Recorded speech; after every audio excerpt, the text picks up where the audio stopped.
What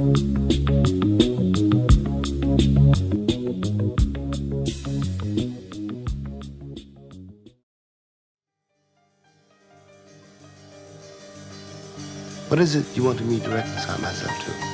I was born here almost 60 years ago. I'm not going to live another 60 years. You always told me it takes time. It's taken my father's time, my mother's time, my uncle's time, my brother's and my sister's time, my nieces and my nephew's time.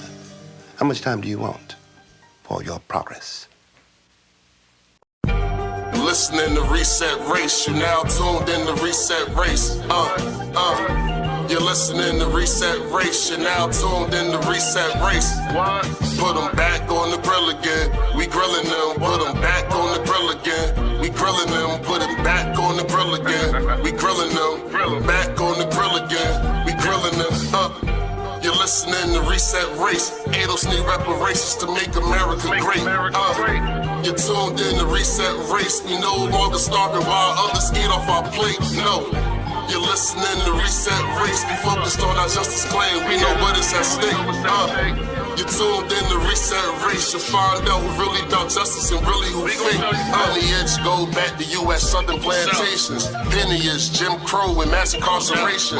Redlining lynchings, we are old from this nation. You're not about justice if you ain't for reparations. MG the wise one, cousin mother intellectual. Samantha bringing fire, anti-black, we pressing you. No permanent friends and no permanent enemies. The backbone of the country, the win, you need our energy. You gon' see? Listening to Reset Race. You now tuned in to Reset Race.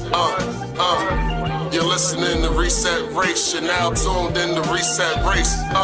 Put them back on the grill again, we grilling them. Put them back on the grill again, we grilling them. Put them back on the grill again, we grilling them. Back on the grill again, we grilling them. You're listening to Reset Race. ADOS need reparations to make America great. You're tuned in to Reset Race. We no longer starving while others eat off our plate. No. You're listening to Reset Race. We focused on our justice claim. We know what is at stake. You're tuned in to Reset Race. You'll find out who really about justice and really who fake. Oh, welcome to Reset Race. I want to start off by thanking all of our Patreon members who have supported us over the past year. We appreciate everything you've done for us. We're not going to list you out by name because sometimes everybody don't want their name out there. Sometimes people just want to donate and be able to donate and keep it pushing. So if you've ever sent us any money on Patreon, if you've ever sent us a YouTube video in the DMs, if you've ever sent us articles, we appreciate you. And we thank all of you for being here with us. So we are going on a sabbatical because it's been a really long year. I've lost 4 people that I love this year and I just need time to heal. And so this will be our last show probably for a while. So I am the Khaleesi and, thank you guys for being with us. And I'm gonna go to John. John, introduce yourself to the people. Hey, what's up, everybody? My name is John C., average American Negro. And unfortunately, I'm back for the last time with Reset Race family. Like Sam said, we appreciate everybody that listens to us, that tunes into the show, and all the support that we get. And we still going to be doing work. So please don't just leave the channel because I'm pretty sure that Sam and Mud have projects they want to put on the channel. Me and Mud also finished the Lineage tape, which is part 2 to the Lineage tape. That's going to come when it comes, And for real, Sam and Mud, they do all the heavy lifting around here. They need some rest.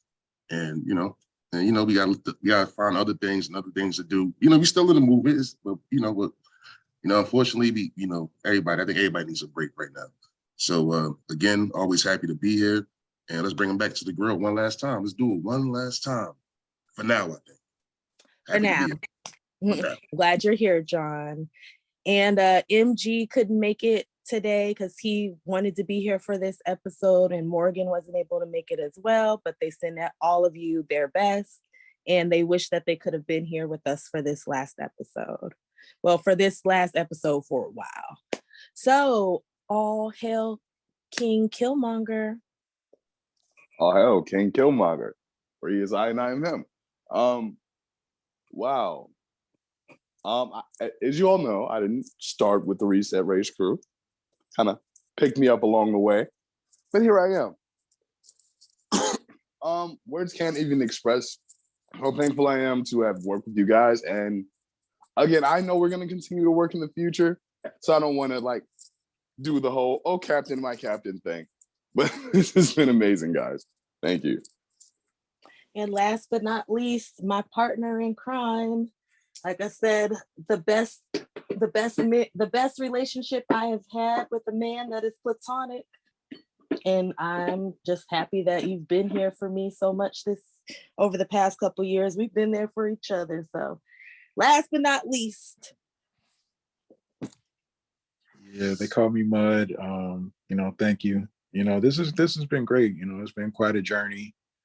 I think that all of us had a lot that we wanted to get off our chest based off the politics we've been involved in the past few years, how we see things play out. And, this has been a great outlet for that. Also, we've been, this has been great as far as helping to educate people who don't quite understand the movement, what we're trying to do. And just to keep people engaged and informed about what's going on with the movement. I'm not gonna, keep going and yada yada yada and rattling on about this experience and whatnot. It's just been great, y'all. And yeah, so they call me Mud. You can find me on my social media @oflineage. That's Twitter and Instagram. I am the creator of Bitter Dose TV. And this is going to actually give me a little bit more time to, produce more of that stuff. So look out for that. And yeah, let's get into the show.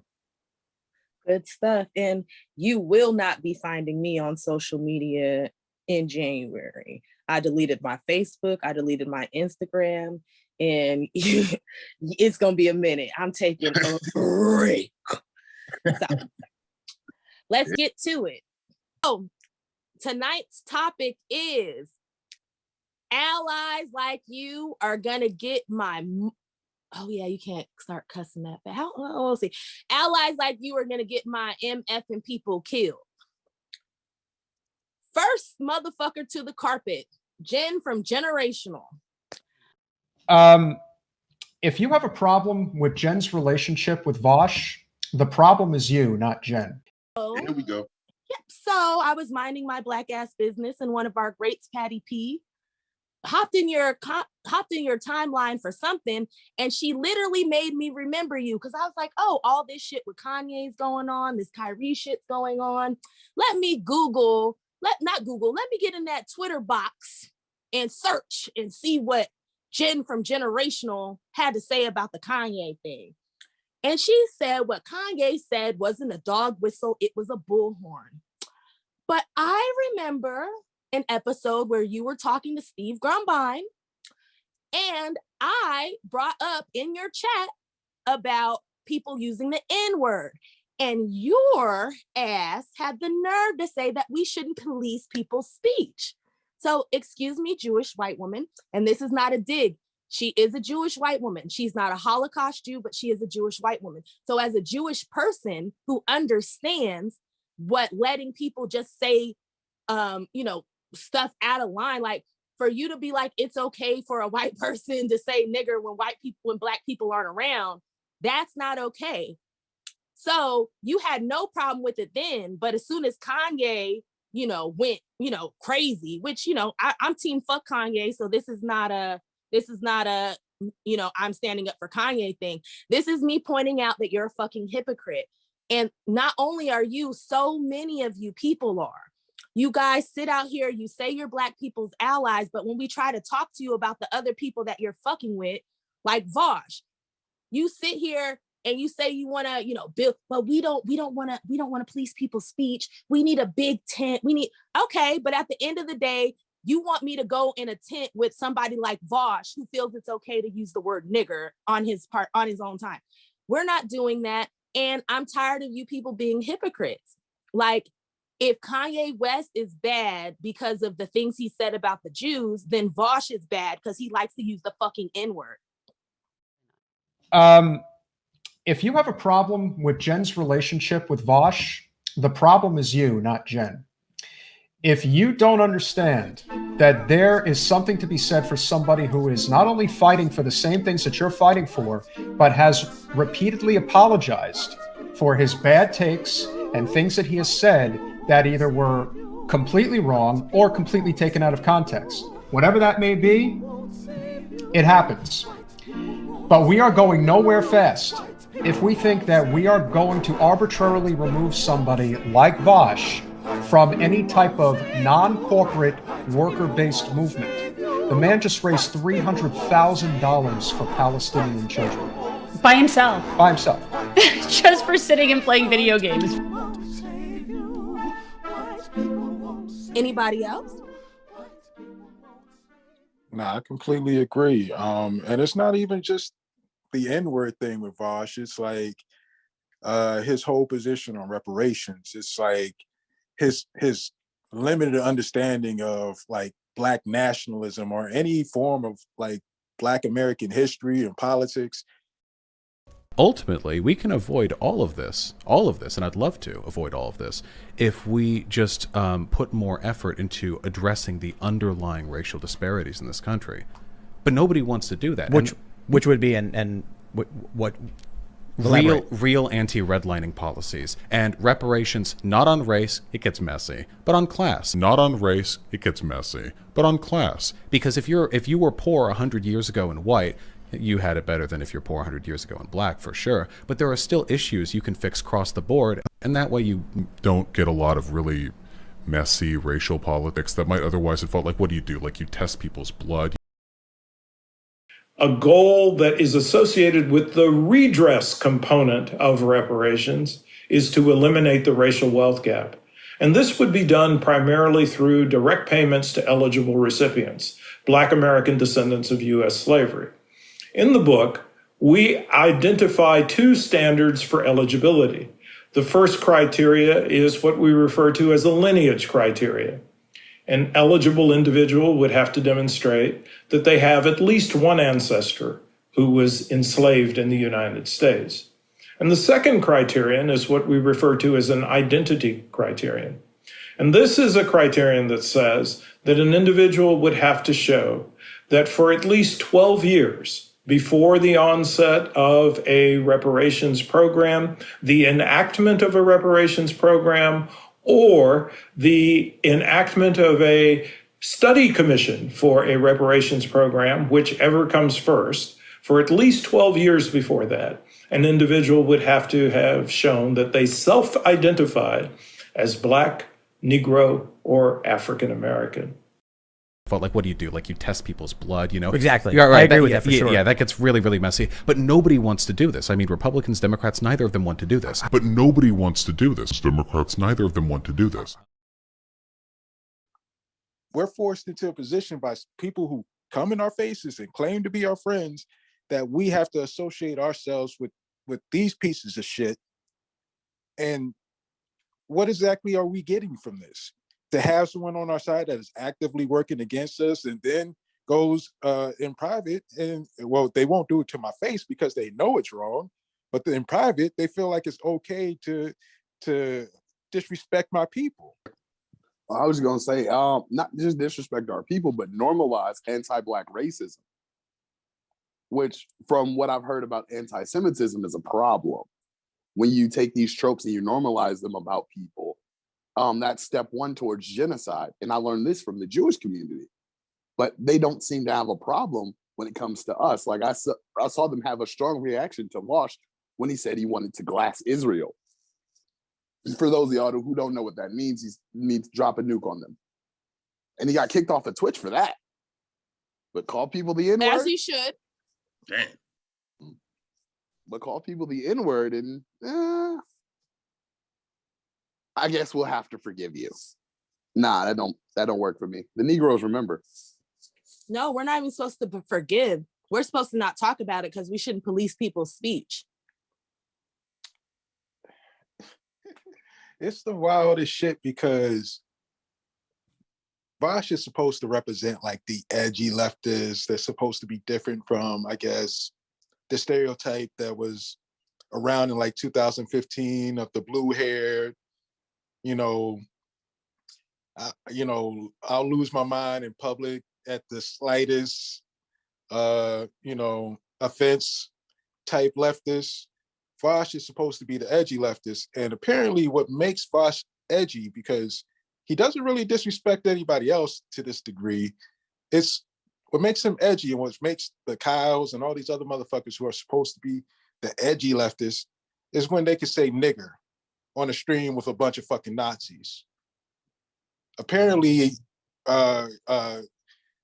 doing that type of shit gives them credibility, I guess some form of street cred in the fucking political world. And like, what does that even say about our society where like that's the thought process, where you have to disrespect the black American to gain some type of validity. It's just wild that this is the shit we have to go through. But it's the fact that motherfuckers have sympathy for every other group except for us. That's why they understand the Jewish plight, but they don't understand our plight.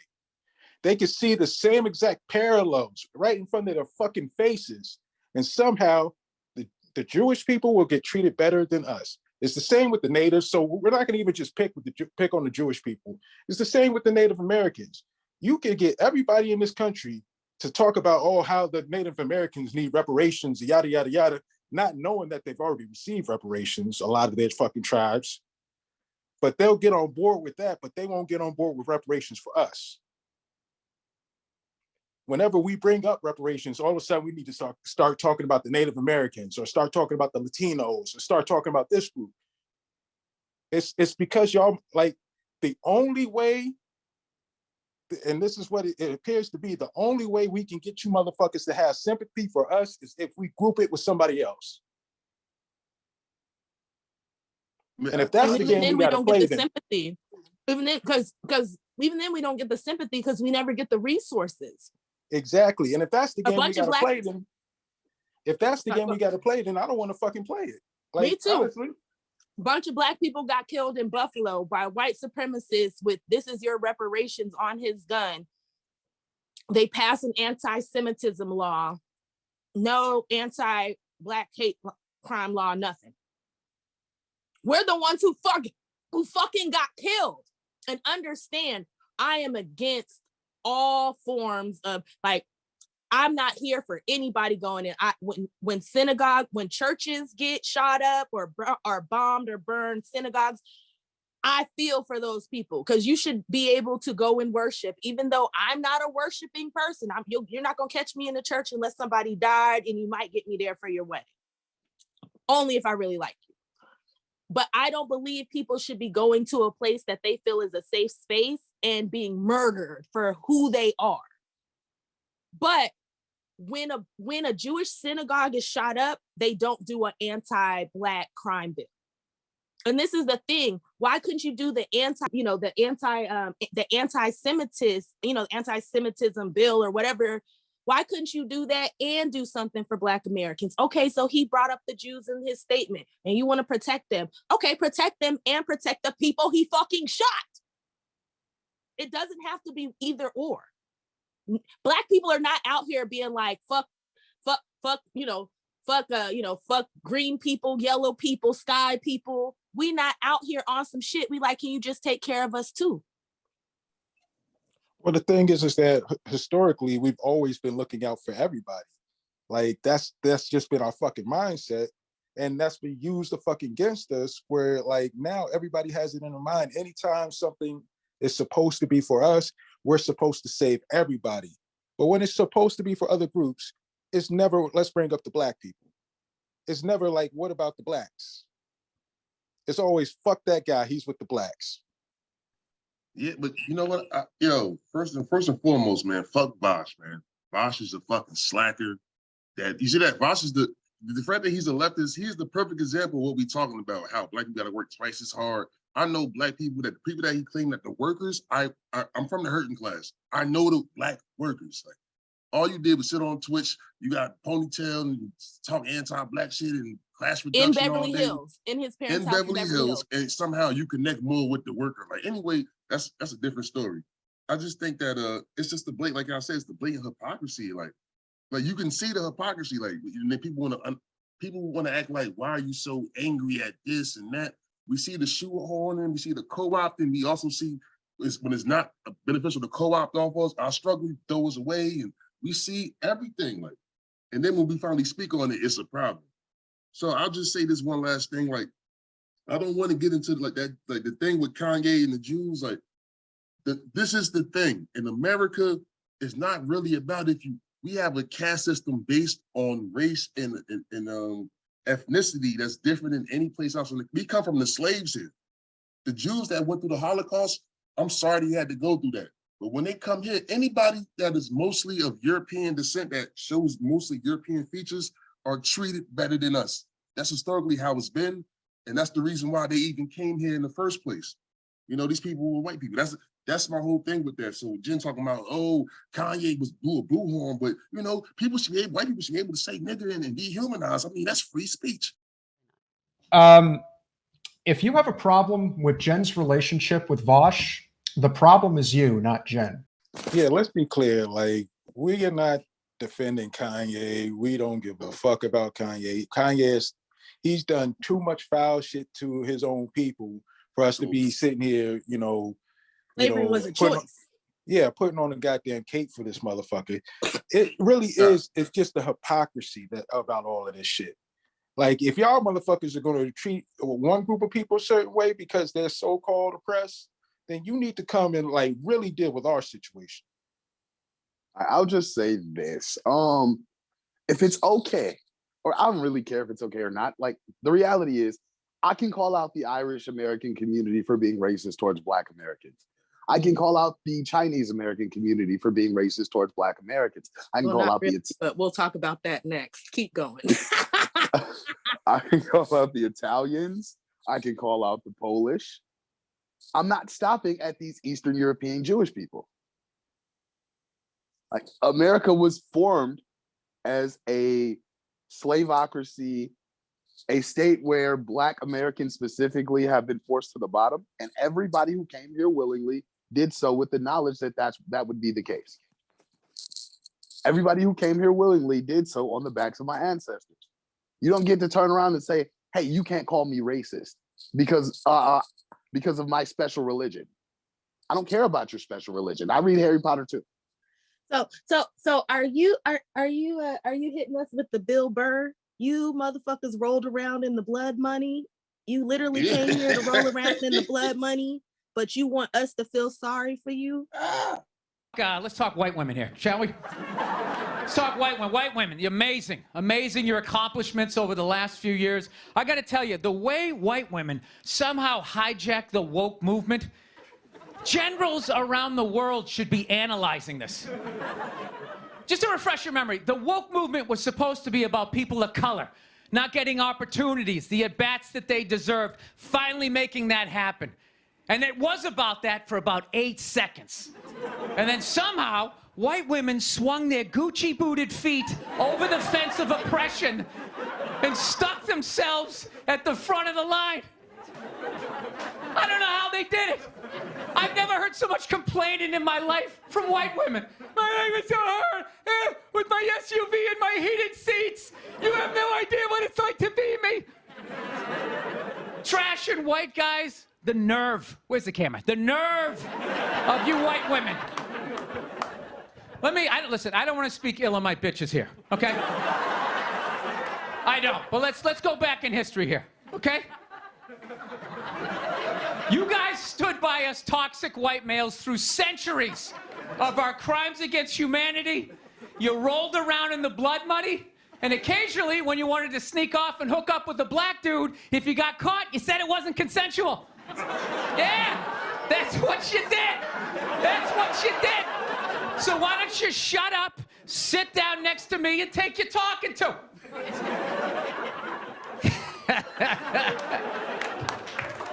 Thank you. I didn't choose to move to a racist country. I was born here. I didn't choose to be born in an anti-Black country that was built off of slavery, but I was born into it. I was born here. I'm a descendant of slaves. It is what it is. So Joey brought up a great segue. Let's roll on over to what happened in New York. I know it's been a little while, and Phil Advise actually did a good episode about this, and I'm actually gonna clip the part that he put in, where he actually put in what the Chinese lady said before, where she was talking about how you have Chinese landlords with predominantly Chinese people, and they should know if there's felons living there for the safety, or they should know if people have hate crime, blah, blah, blah, blah, blah. Now, the issue is they are talking about this brother's conviction. They also up here trying to accuse this brother of anti-Asian hate and all these other things. But this is what I'm going to do. I'm going to play a clip of the Asian lady saying something. Exactly what that brother said, verbatim. And I'm going to play what he said in its entirety, because the mainstream media and their wickedness only played a clip. They didn't play the whole thing what this brother had to say. And this is what you got us here for in the grassroots Black media. This is what you got us here for, because we're going to make sure that we play things in its entirety and making sure that we will always defend the community. But let's go ahead and roll that. That is very real. We have Chinese landlord that have predominantly a Chinese building in the Lower East Side. He or she should know if someone that they're putting in the building has a history of being convicted for anti-Asian hate crimes. Why is that not considered? I mean, there's assaults, there's so many violent history of people that can come in. Yes, there are some that are rehabilitated and have not committed, and those should be given a chance. But there are also ones that have repeat offenses that actually bring a lot of harm to their neighbors and their community. This bill does not address that. I'm a vocal New York leader of the homelessness and the Civil Rights Union. I've been incarcerated for 34 years. I was forced to come homeless when I came out of prison. They took me to a shelter in shackles like I was coming off the slave ship, like I was a slave or something. I had shackles and handcuffs on, going to the shelter. I'm being released, but I still got on shackles and handcuffs. This is not about felonies. It's about race. It's about Black people. You see them Asian people that I just was talking? I live in Rico Park now. That is the racistest neighborhood I've ever been in. And there's nothing but Asians in there. If you go in a store, they will follow you around like you're getting ready to steal something. So that garbage that they was talking up here, because that's all it was garbage. You know what I'm saying? Because they don't want Black people to live in Black people's neighborhood. Because it's not their neighborhood, because they from China, Hong Kong. We from New York. This bill has got to be passed. It got to be passed so that other people can live better. All New Yorkers need a permanent house to live. Not just white people, not just Asian people, but all people. You know what I'm saying? Like, if it wasn't for Unlock New York City, I would still be in that shelter. I was in the shelter for 3.5 years, fighting to get out. And they wouldn't let me out. And the only reason why I got the charge that I got is because the Judge Walsh, P50, Kings County, told me he didn't want to hear nothing I had to say. And if I go to trial, I was going to blow. So where did that leave me? I had to plead guilty, or I wouldn't even be speaking to y'all right now. So I was forced to get a crime. I was forced to be a felon. Just like most Black people that go into the system. Because as soon as you go into the system, ain't no real way out for you because you ain't got no money. And the lawyer they gave me was a prosecutor. She was supposed to be a defense lawyer, but she was the DA. Didn't believe a word I said, even though everything I said and showed her was the truth. Then they came back and said, this is what we're going to do for you. We're going to give you 2.5 years, but you got to plead guilty right now. And we're going to let you go home. but they never let me go home.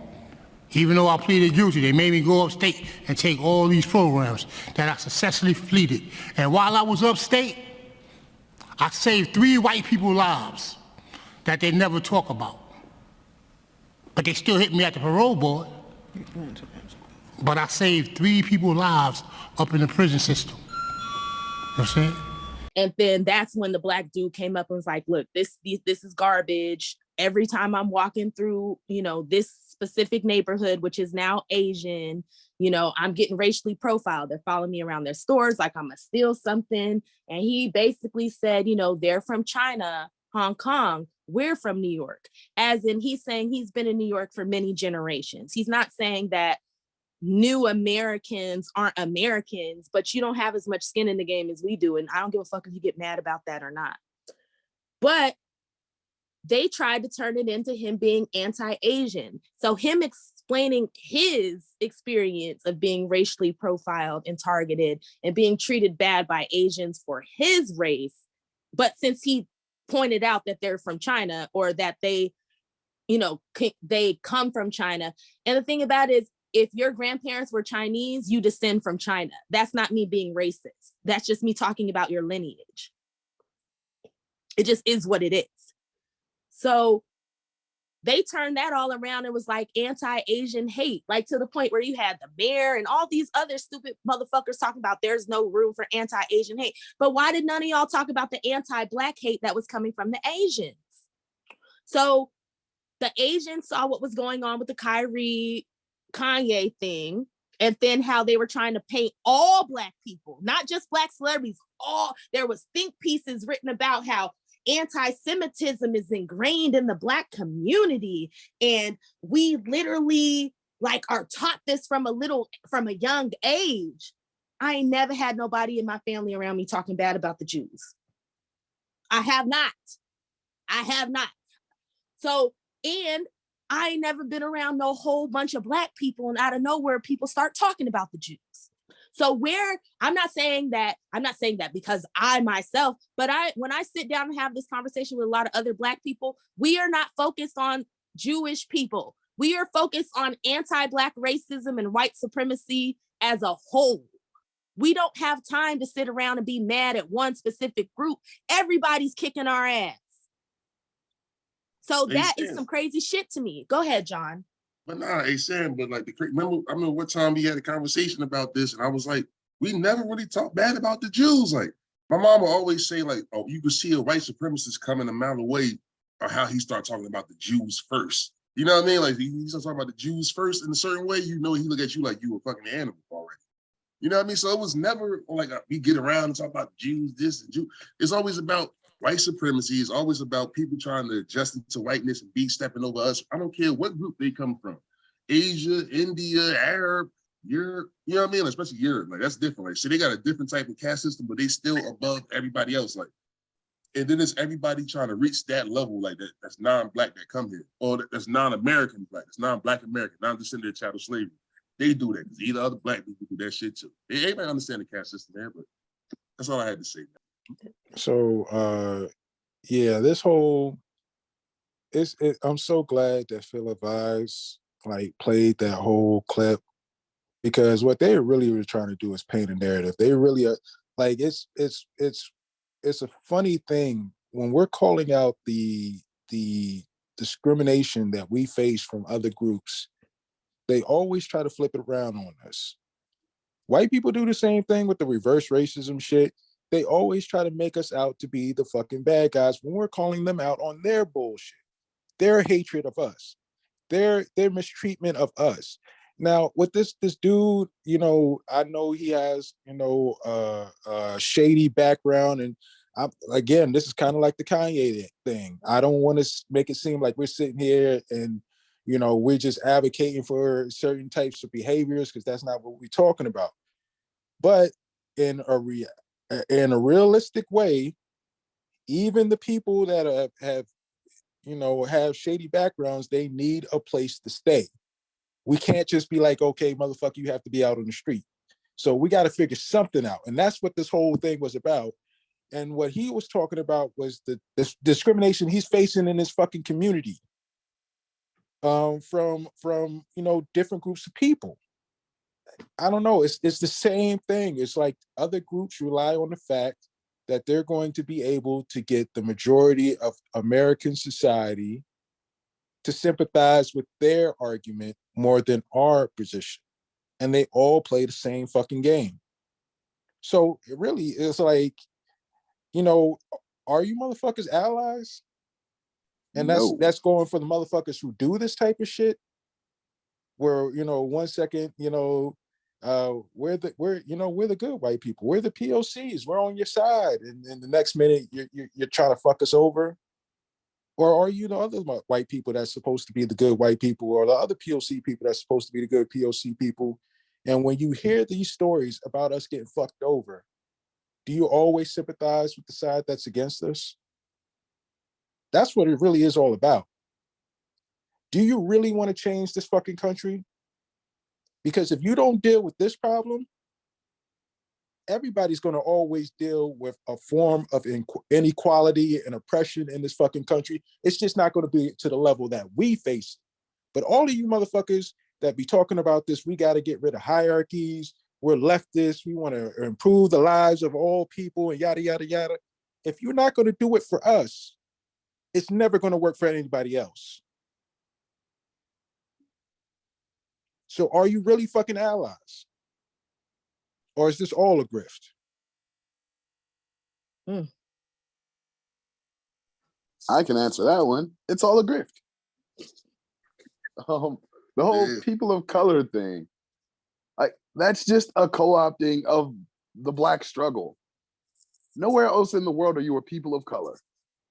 The country you left, you wasn't a people of color there. But you come here and all of a sudden you're a people of color, but none of these people of color actually align on Black issues for some reason. We're all in a group, but what is this group doing other than saying we're not white, even though there are some white people in the group? That's crazy, right? A whole bunch of white people in the group. They would be understand how the system works in America. We talking about America. So people will talk about what happened in their country. So it's a reason why you came here, because you know there's a group of people at the bottom, and your ass ain't, you could come here and not be at the bottom. You know that. Like you know. And then you come from countries too, especially Latinos, where you already have a colorism and caste system over there. And the whitest people are at the top. So, the Puerto Rican girl told you that not every Latin American country is racist. Latin America is one of the most anti-Black regions on earth. I stand on that. I know that for a fact. Look at how they treat their Black citizens in all these countries. There's some countries that had Black people that were slaves in them countries that they damn near either almost genocided them people or just got them out through breeding. Argentina, just keep it 1,000. So since we have brought the Latinos to the carpet, we were talking about this shit 2 years ago when we put up that fucking video from, what was that, Vox or whatever the fuck that was, where the chick was talking to that group of that group of Latinos, and like half of them identified as white. We talk about policies, we talk about immigration, but like sometimes I feel like we don't even know how to refer to each other or address each other. We don't even know what the color of our skin means. So how do each of you identify racially? I identify as Latin American. Would you say you're white, brown, like when you're... I would say I'm white, yes. Black, white. Black woman. Oh, white, I guess, right? Are you talking about, sorry, when you're saying like... Check a box. Like physical. Like physical, like, yeah. But like not ethnically. Yeah, I would say I'm white. I mean, based on my skin color, but usually I will put like, if there's a box for Hispanic, I'll put that, yeah. I'm just white. And all that other stuff, and the pretty white Venezuelan chick who was brown as hell talking about she white and identifies as white, because in America she gets to be white, and in her country she wasn't seen as a Black person. So since we're bringing them to the table, I had some people get mad at me because this young dude was posting things about, when you sell your house, in Black and brown communities, make sure you sell it. I was like, stop saying Black and brown. The only people who say Black and brown are Black people. And this person like literally found him in a picture full of white people, like Where's Waldo, talking about we building coalitions in LA. And I was like, looking at this picture, I would swear to God, there wasn't any fucking Black people in LA. But I literally had people coming at me and they were like, you're just simple-minded. You don't know enough. You should. I was like, listen. My house in Los Angeles area, I live one side. I have Mexicans. They've lived next to my family in that house since the 1970s. On the other side, I have El Salvadorians. They moved in the 1990s. They're good fucking neighbors. They are the best fucking neighbors. The El Salvadorians, I go over their house, knock on the door, I go sit at the table, talk to them, spend time with them. These are my neighbors. These are good people. But individuals are not institutions. I don't see La Raza talking about fighting for Black and brown, but I see the Urban League and the NAACP doing it. So when I point that out, it's like, you just hate Latinos. I don't fucking hate anybody. I don't have enough energy to hate anybody all the time.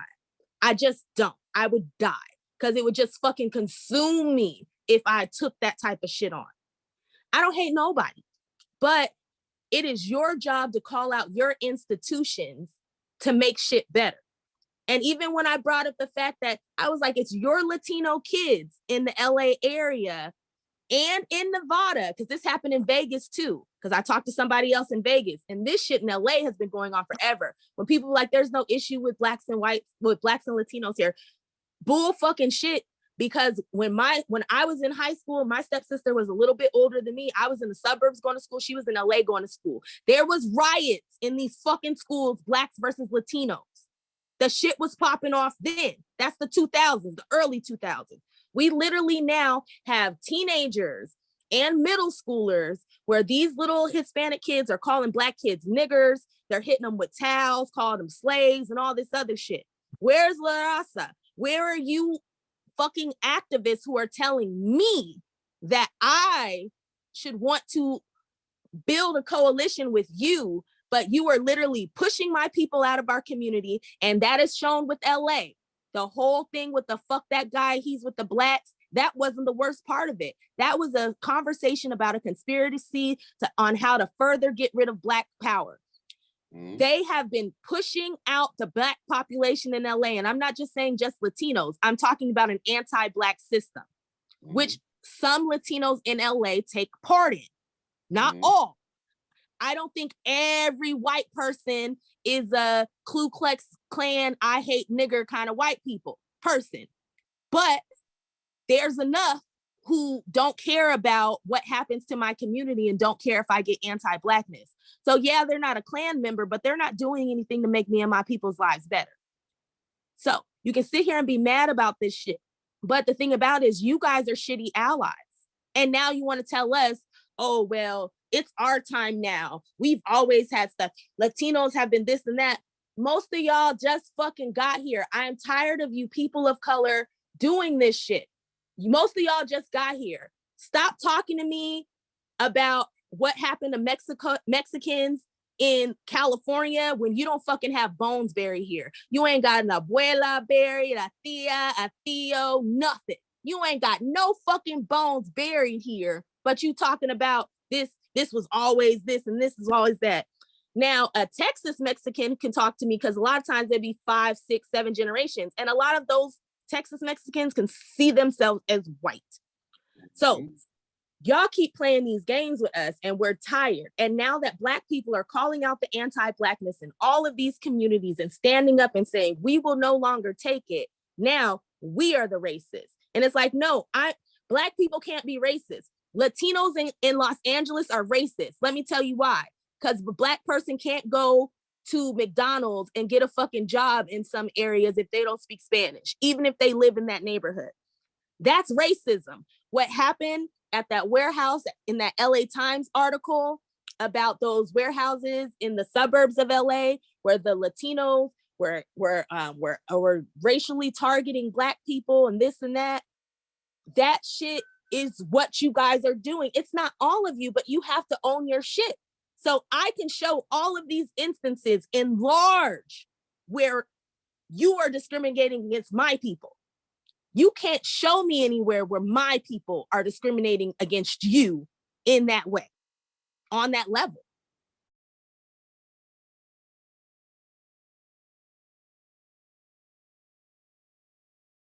No, it's true because like, I mean, like my personal experience out here in Jersey, like it been jobs I've been qualified for that I couldn't, I'm talking about overqualified for too. I mean, it's like you got an associate's degree? Yes. Do you have enough? Yes. You know what I mean? Like, then I'm about to get my bachelor's. Yes. Are you bilingual? Do you speak Spanish? No. And I can't get the jobs. I don't speak Spanish. So the thing is, what's happening is that like we being left behind and like the country is catering to people that just got here over us. And like a person acting in good faith will really see that like, oh, that's fucked up. Like not only are they changing like the systems to make newly recent immigrants more comfortable, they're also eating off the things that we fought for to get into these positions. So not only, so for like diversity hires, affirmative action, they eat off that, and they're in a place where it's like, English is just second language. This is my first language, you know what I'm saying? Like, so, but yet, in order to get a job that pays higher, I have to speak your language to make more people to come over here more comfortable. Like, what the fuck type shit is that? In your country, this would never be allowed. And like, I mean, it affects the white population in some way, but you know damn well it's on the back of Negro. Like, he had to take the blunt in the burden of this shit. And the fact that be like, nah, man, fuck that. We basically just saying like, yo, get to the back of the chow line. It's a chow line. Like, you built the goddamn chow line on the table in the buffet. Stand to the back. We got to eat. We about to eat. You have to wait until we eat. This is the main thing I always tell like Hispanic people that's up here. Like, it's not about individuals. Like, I have Puerto Rican and Dominican friends. Yes, I live with them, grew up with them, I know them, but like 90% of their family is anti-Black. This is not me trying to, you know what I mean, put some shit on them. This is the reality of the situation. So when I bring it up, you know what I mean? Like, oh, these people think they should get a cookie point because it's like, oh, at the table, I said, don't be anti-Black. Like, so you just, really? You know what I mean? Like, that means I need to get whatever you get. And I'm like, come on, stop. I'm with you in the struggle. Stop it. Stop it. Stop. You know the fuck going on. You know your whole, it's not about, because think about it, say your country is anti or certain races. And no, these people come from anti-Black cultures, like, already. And you know, America has a deep-seated anti-Black culture. That's why it's easy for them to come in, fit in society, and see Black people on the street and all this other stuff that we go through over here. And we've been here longer than goddamn anybody. We've been here longer than all these people down there. All the people that have been here as long as us is Native Americans and the colonizers that, you know what I mean, that you know what I mean, that we mixed in with. That's it. Joey, you got anything on this one? Yeah, like what John was just saying was real, because it's like these folks, they came over here, if we're gonna be real, they came over here to compete with and exploit the people that are the lowest on the totem pole. They didn't come over here to compete with white people, which is why they don't. Like, especially the Asian community, and when it comes to these Ivy League schools, like, how is it that you keep running into this same issue where Asian people, they want the seats that Black people have? That's the discrimination. It's not that, oh, well, white people aren't giving up their legacy seats. It's the Black people going after affirmative action. Like, it's always them like turning something that we worked for into a competition. You shouldn't be able to compete for affirmative action seats because that was never for you. That's not about you. And it's the same thing with different reparations programs throughout the US. Like, we just keep finding these people of color groups that are like antagonizing us every time we're like actually seeking justice. And they try to all lives matter it, as you're seeing the Latinos out in LA do recently. Literally. In support they literally of what's his said name? all lives matter. Los Angeles, California has a lot going on, specifically regarding their city council, where some of the Hispanic members on the city council were caught on a secret recording being racist toward Black people and other indigenous communities that live in Los Angeles. to where it caused the president, Nuri Martinez, to resign after mounting pressure, along with that of Ron Herrera of the Labor Federation and Gil Cedillo. His term was up, so he did not seek re-election. And so that leaves one person left, and that is Kevin De Leon, who was also caught on the receiver recording saying racist things about another city council member's black child. Okay, and so from that point, he has been incognito, but as of lately, he has tried to come back to work and sit on the dais, but the people are not having it. Of course, I reported about the other city council members walking off when he tried to come to work. And so a lot of things are going on. Of course, I also told y'all about how he got into a very heated conversation with an activist there by the name of Jason Reedy. And so as of this moment, neither one of them have been charged, but protesters and supporters on each side for Jason Reedy and Kevin De Leon has showed up to City Hall, and this happened. Check it out.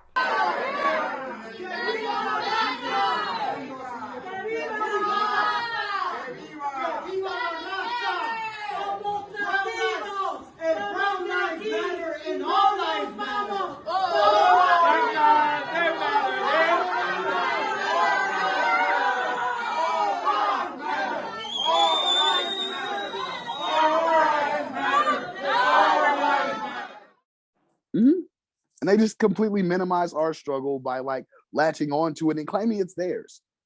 Like they will completely turn Dr. King colorblind. Judge me by the content of my character. But they'll never talk about those little black girls and little black boys he was talking about in that speech.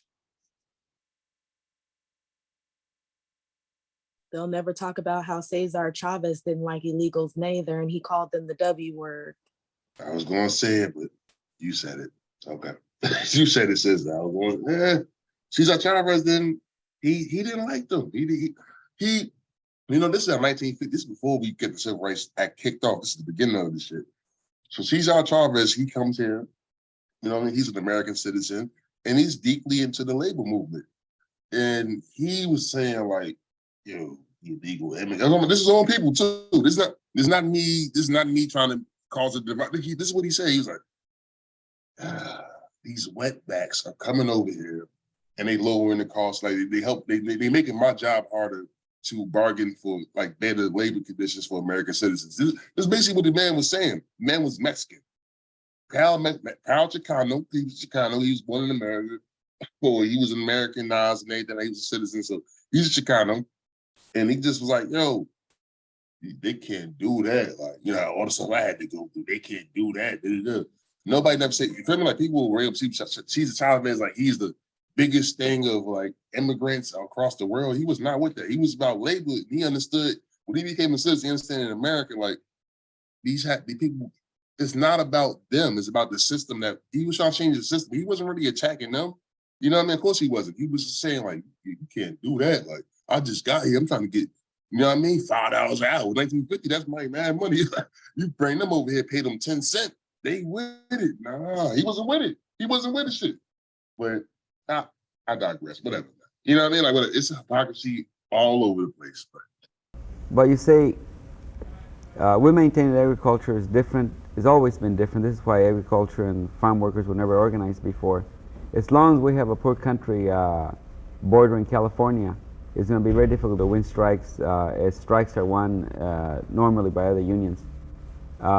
We don't have an employer, as is the case right now in one of the strikes we have with the Butte Gas and Oil Company, where we've closed them down, then have been unable to get strike breakers, or we've gotten very few.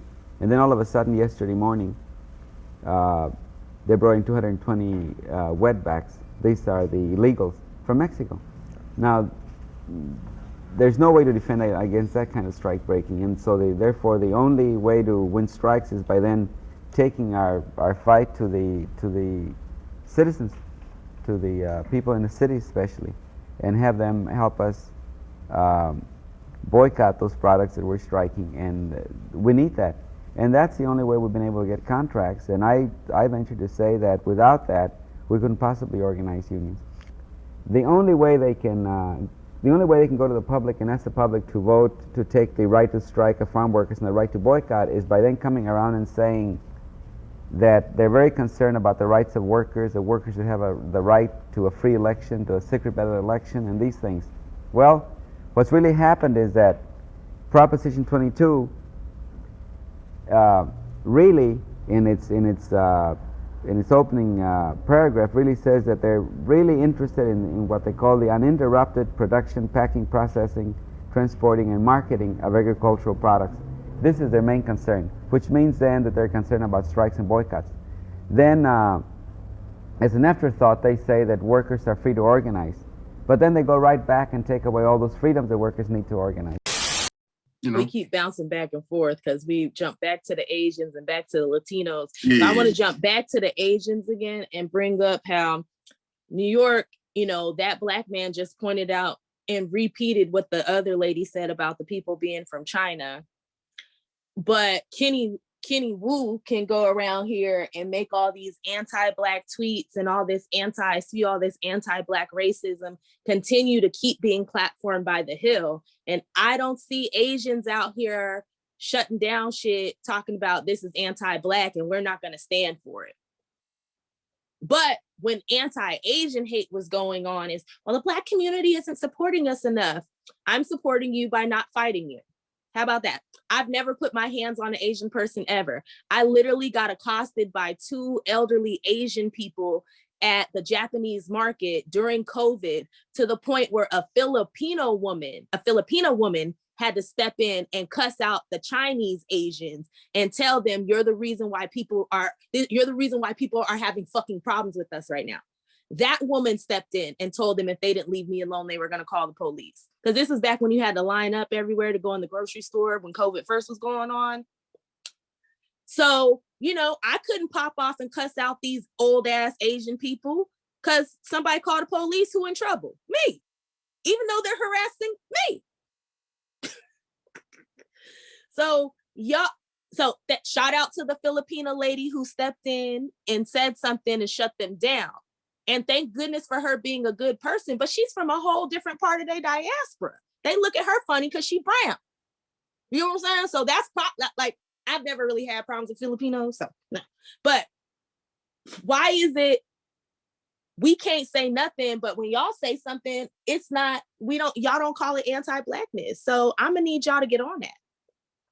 Or I'm gonna need you to shut the fuck up. So what's my next thing I want to get into so we can jump back to Latinos? Stop telling me you're fucking indigenous. Stop telling me that all Mexicans are indigenous to the US, to California. This used to be Mexico. We get that it used to be Mexico. You motherfuckers fought a war, you lost, and you sold it. Are we gonna go back to saying Louisiana and everything that used to be part of the Louisiana territories, all that shit, that's still, what was that, France? Are we saying that still belongs to France? Or you get what I'm saying? Like, I'm tired of y'all. And on top of this, you motherfuckers, a lot of you, especially you white people, you white Mexicans, if you motherfuckers don't stop telling me you're indigenous, I don't know. This is why I'm getting offline. I can't take it. You motherfuckers are the descendants of conquistadors and rapists. You literally descend from people who came in your country and raped your fucking country. And how the fuck are you saying you Aztec, but you're native to California? That shit is crazy. It makes no sense. Every time I ask a Mexican, like, are you from California? All right, so I'm gonna bring up all the indigenous tribes, the real tribes from California. Do you descend from any of these tribes? Do you even hold any of their customs or culture? Like, did you retain anything? Nothing. Because the majority of Mexicans that come here, they come from Central Mexico. To be honest with you, they come from Central Mexico. Even North Mexico doesn't even have a lot of indigenous tribes. But that's beside the point. The point is they try to make it seem that Mexico was like an indigenous nation that just that was their land, and it felt like in the U.S. took the land. No, Mexico, just like the United States and Canada, these are settler colonial nations. Like, the conquistadors was on top, so you got whiteness on top. But the thing about it, with the European kind of colonization, if you look around the globe, they was cool with like blending like ethnicities together and having a buffer class. Like, you know what I mean? That's how they really control the nation. That's how they control their countries and shit like that. It's like, yo, we outnumbered. We about to get, you know what, this is my Indian son. He know about the Indians and the white people. He gonna have to control the shit. I'm gonna go back into Spain, give me the bread. Like, that's how that worked. That's literally how it worked, the shit, for real. When you ask me, like, are you a, like, real, like, we were in Arizona, like, are you Pueblo? Do you eat tortillas? And what do you talk like? Are you from Tonga? Are you a Tonga? Are you indigenous to Los Angeles, for real? Do you have any ancestors that were indigenous to Los Angeles? Because as a Black American, I have a Cherokee ancestor. Nigga, I don't know pretending I ain't with none of that shit. But I literally have a Cherokee. I know I'm not them, but I do. Like, I do. It's certified. It's on the family tree. Went on Ancestry, DNA.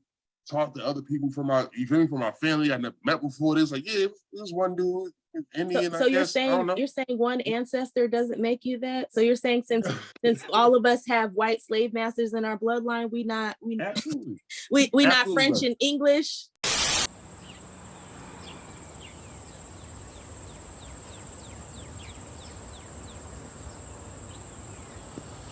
Harrison looks from the outside to be your average teenager. He goes to school, plays video games, even listens to music in his room. But there's one difference. I'm a 35-year-old white man.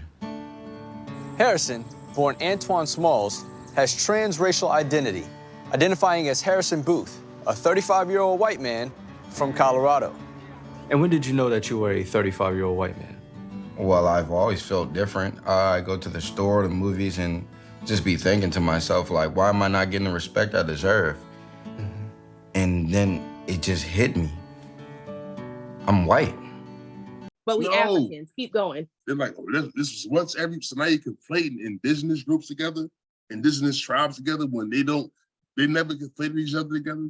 You know what I mean? Like, if a whole bunch of Mayans came from Mexico to Los Angeles, they wouldn't came to trade, they would have came there to settle, it would have been a war type shit. Like, let's stop this shit, man. Like, stop it, man. You Mexican, be proud to be Mexican, and you are an immigrant. No, California is not your indigenous land.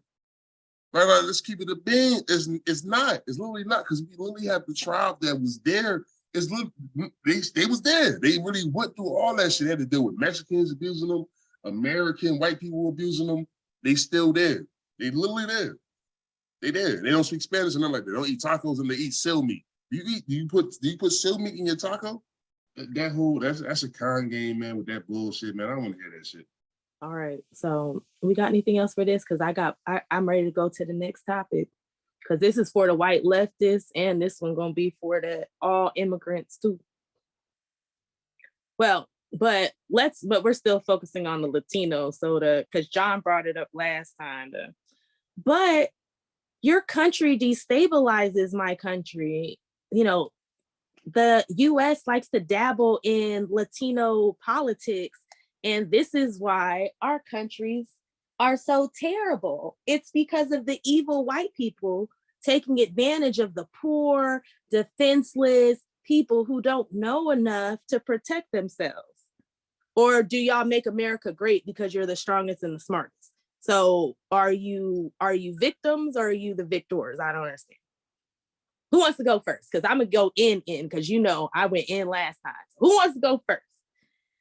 You know, the leftists love to tell us that when we start talking about reparations and why we're due something, why we're owed something, but poor Black people have refrigerators that they don't barely have food in, and electricity that sometimes they struggle to keep on because they can't pay the bill and they got hookworms in their backyard.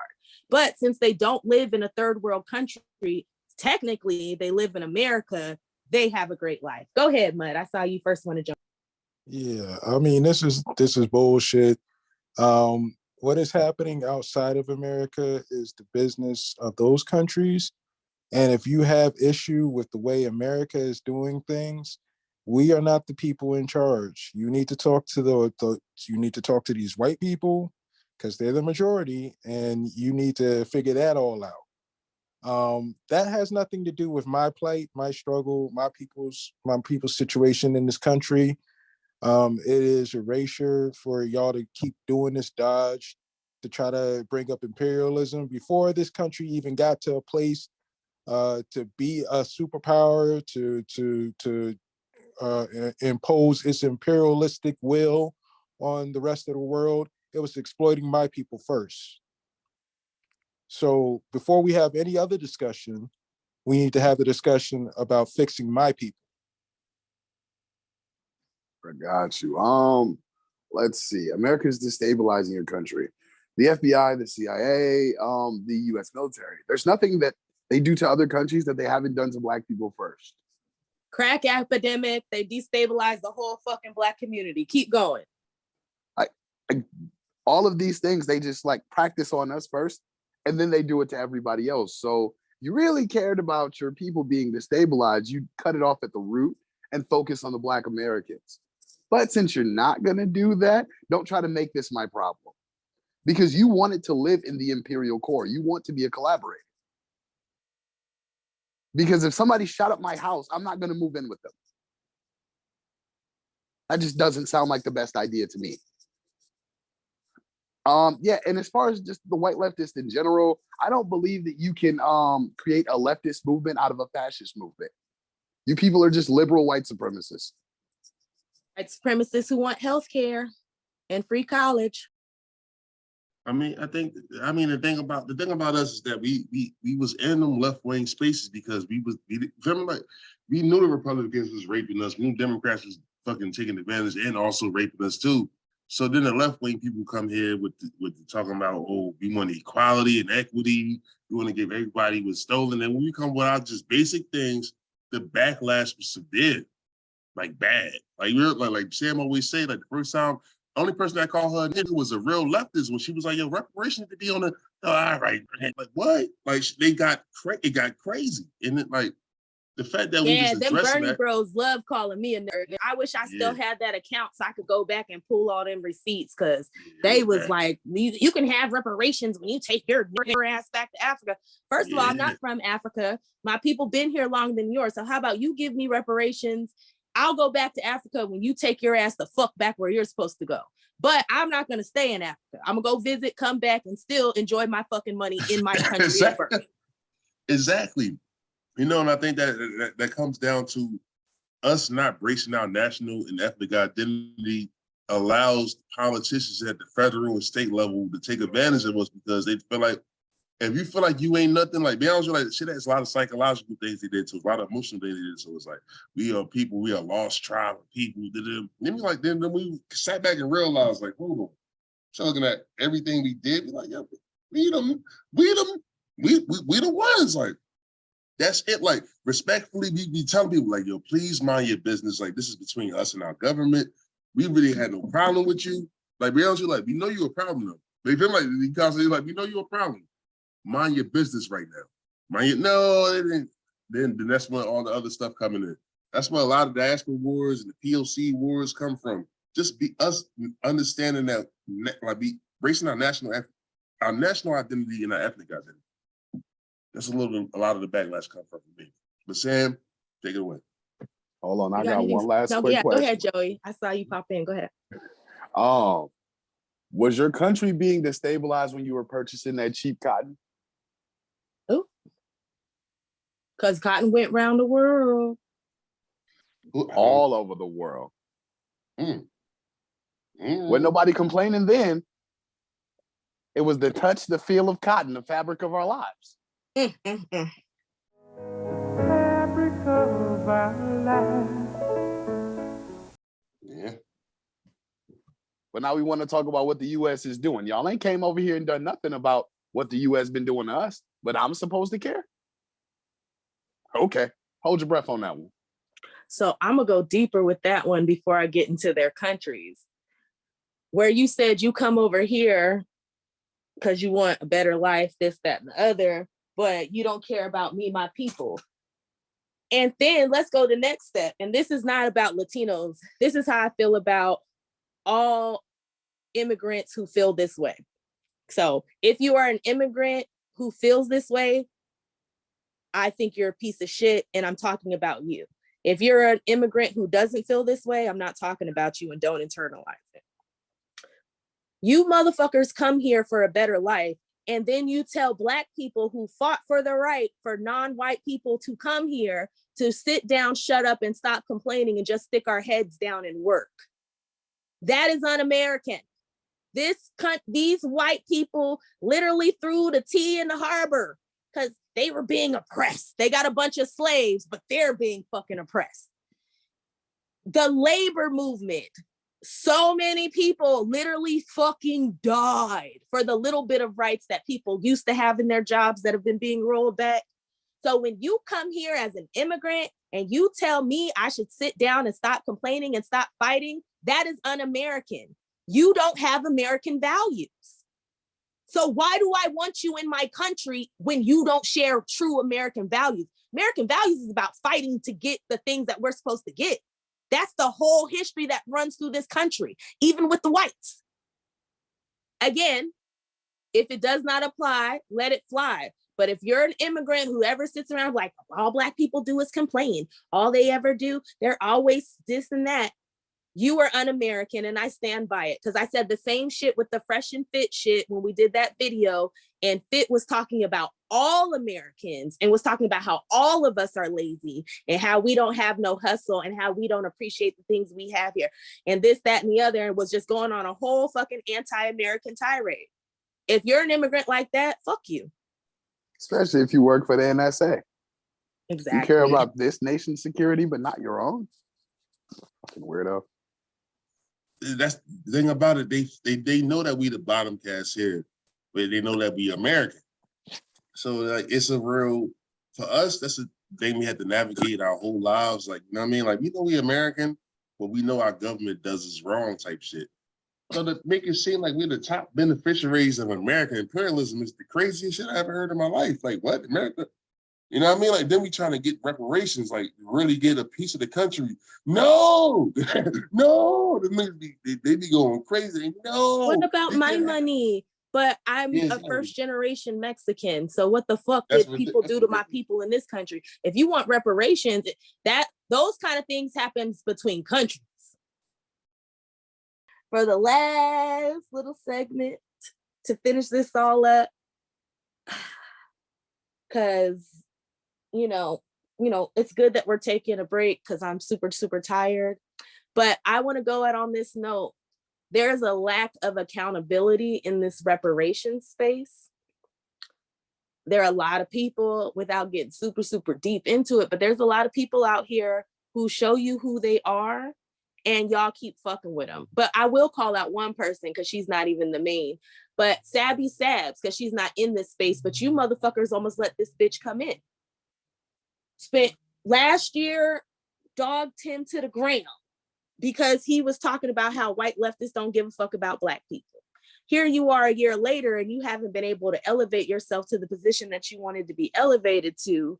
And now all of a sudden you for the people. We do have, like in the Black community, referring to Black people who are highly educated or who, as Joe Biden would say, speak well, as trying to act white or be white, or you're not Black enough. And I've had people make those comments about me. So when I'm Black, y'all, and I'm Black, y'all, and I'm blacker than Black, and I'm Black, y'all, and I'm Black, y'all, and I'm Black, y'all. So this is a problem that we do have, like in the Black community, referring to Black people who are highly educated. It's one Black person around a couple of white people saying what's wrong with Blacks. Who the fuck nominated you to be able to tell white people what the fuck is wrong with Black people? What fucking school did you go to of Black people problems? How much life experience have you had around a bunch of Black people? How many Black people have you interviewed? So then a year later, when she's not getting the accolades or the treatment she wants, all of a sudden she want to talk about how the left is racist and this and that, and she all super pro-Black. But last year it was the problem with the Black community sitting around looking to these two handsome bop looking motherfuckers. Problems with the Black community is we don't like smart people. And when smart people and Black women try to assert themselves, we just hate them. And then this bitch say two words that you like a year later and y'all ready to crown this bitch. You got me out here looking like, what was that? What was my nigga name? Who was like, you want to crown them, crown their ass. But they are who we thought they were. You got me out here looking crazy. Y'all got me out here looking crazy. I am so sick of y'all. If y'all don't do some fucking research, stop clout chasing these stupid ass. When you see somebody and you like, they sound like they talking about something, go through their history. Be careful who you follow, because these people are gonna lead you into bullshit. There has to be accountability in our community. There has to be. Because if not, we will never get anywhere. If people can just do whatever the fuck they want to do and not have to answer to anybody, not even to their people, even when it's to the detriment of their people, I got a problem with it. And that wasn't just for Sabby Sabs. That goes for a lot of people in this community. And I'm not going to call out names because at this point, I don't even give a fuck anymore. But the point is, even when I talk to people from other circles, they in completely different circles than my circles, and they got the same fucking problems over there. So either we're going to hold people accountable and make them stand 10 toes down and stand with the community and stick with us. And I'm not saying people can't grow and can't change, but they don't get to change overnight and you elevate them. And read for yourself, yo. Like, a lot of people are out here, you're kind of just following people, but you're not going back through and checking on things for yourself. You should always know why you believe what you believe. You should never believe something just because somebody told you it. You should know why you believe what you believe. So I think that's what I got to say on that one. So Mud, this is what the topic was, and this is for the last topic. I said, I want to talk about the lack of the lack of accountability in the reparations space. Loosely, I ain't trying to call nobody out, as you notice, I didn't outside of Sabby, but I want to close up there. Oh, okay. And then we can do final thoughts. All right. Yeah, I got something to say on this. There's a lot of childish behavior.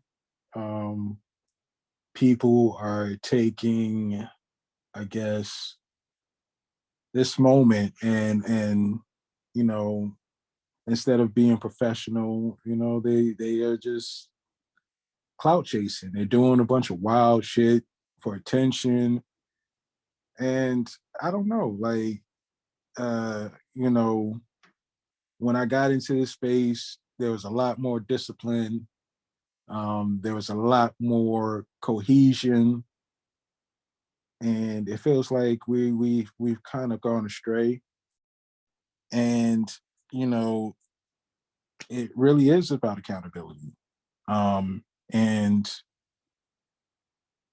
I don't know. If you don't want to take this shit seriously, I really don't understand how you expect this shit to succeed. It just doesn't add up to me. And it's like, it on so many levels, it's like people I respect. It's, people that are just getting into this shit. It's like a lot of wild shit going on. And a lot of times it comes back to ego where, motherfuckers can't get out of their way. They, a lot of beefing and personal stuff and bickering and gossiping and yada, yada, yada. And look, there's a lot of people that I had issues with, and I think it's for valid reasons. But if it gets to a situation where I need those people or we need each other to actually make this shit work, I'm going to be able to put, my personal feelings aside to make this shit work. But that also means they would have to be of that same mindset. And a lot of times what I see is, people have problems and then, everybody's like, well, we got to try to work this shit out. But everybody's not coming back to the table on some, I'm going to put my ego aside type shit. And there's a lot of times motherfuckers don't even want to come to the table, Anyways, I don't want to really get too specific about any of this stuff. I just feel like, we got to take this shit more seriously. And we got to hold people accountable for, pushing a bunch of bullshit. And we also got to hold ourselves accountable for, being stubborn and like just being, I don't know, too much in our own ways. So accountability. in the reparations space. I think we all have to be aware that the CIA is a very real thing. They do send people to distract, to pull us apart. And that's kind of one of the biggest challenges of being a Black American. It's that like, we're constantly taught to not trust each other, but we're constantly having these people like forced into our communities as puppet leaders and these other things. And it's kind of hard to know which way is up. With that being said, I think your idea about accountability is exactly right, Sam. It's you have to look at people's history. Because Savvy Sab shouldn't be able to, within 6 months, completely rewrite her story. Nor should any of the other Fred Flintstone leftists or which is now the Revolutionary Black Network. Yeah, they don't exactly keep going. I'm sorry, but yeah, you don't get to repaint yourself. Yeah, the rebrand, like 6 months ago, you was an entirely different person. You was shitting on Black people for the benefit of white people. And for some reason, when we were like trying to talk to you, like, hey, you know these folks is racist, you didn't get the message. Apparently, you ran into that glass ceiling and realized where you were, and then you start talking Black again. The problem is, like, if white people as a group were so invested in seeing workers or Black people or any of these leftist projects that they claim they have, they were so invested in them, they would already happen. They wouldn't need Black people to do it. It's the benefit of being in the majority. Black people, we're in the minority, we don't get to do those types of things, but white people can. And the fact that they don't tells you that you're dealing with the powerless white people. These people are wasting your time. And if you allow them to do it, if you become their mascot, then you get what you pay for. As far as all these Black people on the left, I don't know how you managed to skip over a century of Black intellectuals to become Marxists. I'm gonna need y'all to go pick up some books. I'm gonna need y'all to go get familiar with James Baldwin. I'm gonna need y'all to go get familiar with the work of Malcolm X. I'm gonna need y'all to go get familiar with some Black people before y'all start telling me about these old white guys with bad afros. My shit is way nicer. And with that, I'll leave it. Hey, I didn't know we was going at the Black leftists about this, because I got some shit I could say about that too. Well, let's do that in final thoughts, because for final thoughts, I think we should just kind of go over anything left that we feel like we want to say. So you can hit anybody we've talked about in the past 2 years. Do your thing. So John, get yours off on this, and then we'll roll into final thoughts.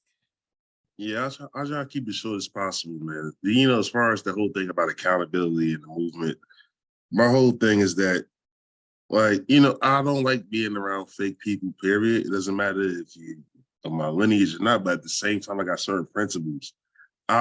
Even if I disagree with your stance or if I don't like how you're moving, I'd rather talk to you, you know what I mean? Human being to human being, whether you be a Black American man or a Black American woman, I'd rather take that offside and just be like, yo, and we can hash that kind of issue out to get back on the folks. I know that everybody is on Black America, they on our ass. Everybody on our ass. Like, we got to stick together. Like, so, you know, like a lot of the, you know, like, and I think that Mud does have a real point as far as like, kind of like the trajectory of like how we moving now, where it was more cohesive in a certain way. It was, but like, you know, all the little wars that be having between each other and all that. And this ain't no kumbaya, we don't need to love each other. I'm like, man, y'all niggas need to tighten up. Tighten up. Like, I don't care if you don't like this person. Like, you know what I mean? At the end of the day, like, we from the same lineage. If it's making sense, like, you know what I mean? Like, I will never not give somebody props because I don't personally like them. If they from my lineage and they doing good work, I'm gonna give them their fucking props and respect and never bring that up. So I understand how big the fight is. I know we fighting for everything right now. Like, I'll never do that. So, you know, like with Sam and what Joey said, I agree with you guys too when it comes to like you know, I guess accountability, and I guess like you know, people having egos in the movement. Like, I mean, you gotta chill the fuck out, man. We talking about like, we need this, like, you know what I mean? And not only are we older, but we need it. If we don't get where we're supposed to get old, we're gonna be in serious trouble in 30 years. This is not a joke to me. Like, you know, I take these things very seriously. So yes, but you guys are absolutely right with the, you know what I mean, what you guys said. I mean, that's how I move, like, in the space. Like, I'll just stand up for my people 10 toes down. Like, you know what I mean? When I'm out, if I'm on Twitter or Clubhouse or whatever, if you ever catch me anywhere, somewhere, like, I'm gonna stand 10 toes down for my people. And if you got a problem with me, talk to me, man to man or man or woman. Like, you know what I mean? Let's have some understanding. Like, all right, this is what you do, this is what I do. But you know, like, it's not like we need to be together type shit as much as possible. And I'm not gonna be in a position where I'm going to create division that's public, like, you know what I mean? Like, that's what I will never do that. You know what I'm saying? Like, so like, it's a lot of fake people, a lot of people got egos. And I think that's why us here at Reset Race, we all respect each other, respect where everybody coming from. And it's like a certain level, even if we disagree or not, we know we on a similar path to get this shit done.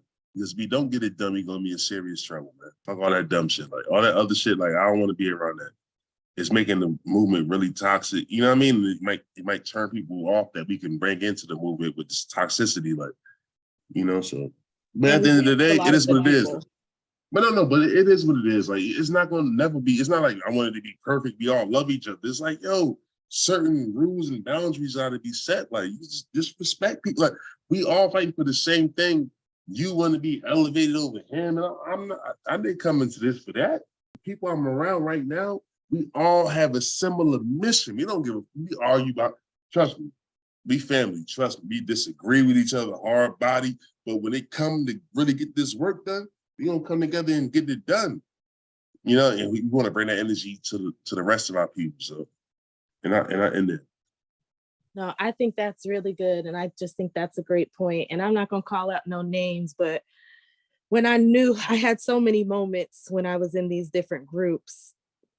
And in each group, I know what the definitive moment that I knew when I was done. And then when I left one group, one of it was when somebody had did some shit out of line and there was a conversation.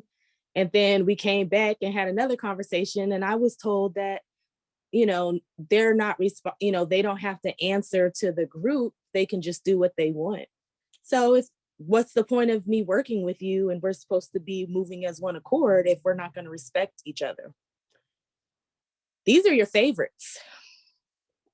And I'm not saying we should throw away people who are doing work, but I'm saying you need to watch a lot of these people, because a lot of these people are focused on elevating themselves, and helping you is just a byproduct.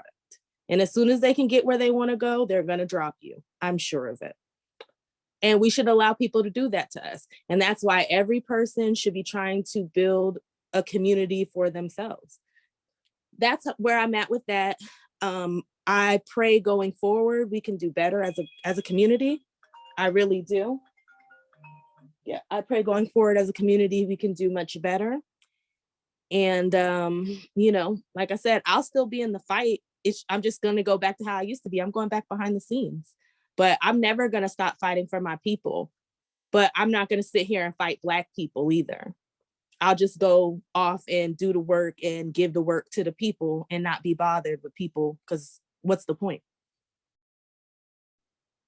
So that's where I'm at. And with all of that, we're going to get into final thoughts. So John, I'm going to let you go first. So anything you want to say after 2 years of doing a show, anything you want to get off your chest, because it could be a while before we talk to anyone. I'm ready to give me 30 minutes now. I'll be honest with you.